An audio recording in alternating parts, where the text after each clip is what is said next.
Former Soviet republics struggled to build new governments and economies. Meanwhile, America celebrated victory in the Cold War. Western nations expanded their influence rapidly. NATO grew larger. The European Union moved toward deeper unity. Global capitalism spread into Eastern Europe, Asia, and Latin America. The 1990s became a decade of optimism in much of the Western world. But beneath the surface, new tensions were already growing. The Yugoslav Wars, one of the first major crises of the post-Cold War world, erupted in the Balkans. Yugoslavia began collapsing apart. Ethnic tensions exploded into violence. Croats, Serbs, Bosniaks, and other groups fought brutal wars across the region. Cities were destroyed. Thousands of civilians were killed. Millions became refugees. The Bosnian War shocked the world with horrifying images of ethnic cleansing and massacres. Later, conflict spread into Kosovo. NATO launched military operations against Serbia in 1999. The wars showed that even after the Cold War, Europe was still vulnerable to deadly conflict. The rise of globalization. During the 1990s, the world economy became more connected than ever before. Trade barriers fell. Factories moved overseas.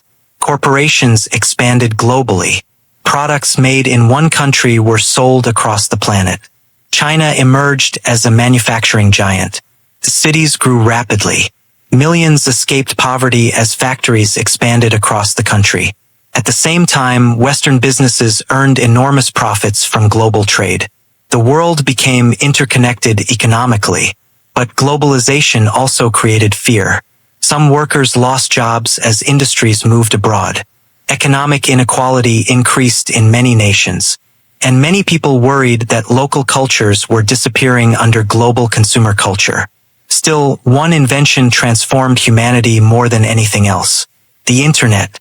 At first, only a few people understood the Internet's potential. But by the late 1990s, everything changed. Homes gained computers. Email replaced letters. Websites connected people instantly. Search engines made information available within seconds. The world entered the digital age. Companies rushed online. The dot-com boom created enormous wealth. Young entrepreneurs became millionaires overnight. People believed the Internet would create endless prosperity. But in 2000, the dot-com bubble collapsed. Many companies failed. Billions of dollars disappeared. Yet the Internet itself survived and continued growing rapidly. Soon it would reshape communication, business, politics, and entertainment forever. Even as technology advanced, extremist groups were growing in secret. Throughout the 1990s, several terrorist attacks warned the world of a new danger. American embassies in Africa were bombed. The USS Cole was attacked. Militant organizations used religion, politics, and anger against Western influence to recruit followers. One group became especially dangerous: Al-Qaeda.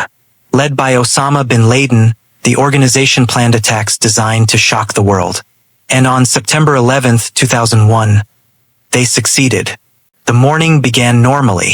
People traveled to work. Children went to school. Then hijacked airplanes struck the United States. 2 planes crashed into the Twin Towers in New York City. Another hit the Pentagon. A 4th plane crashed in Pennsylvania. The attacks killed thousands and horrified the world. Television broadcasts showed the towers collapsing in massive clouds of smoke and debris. Fear spread globally.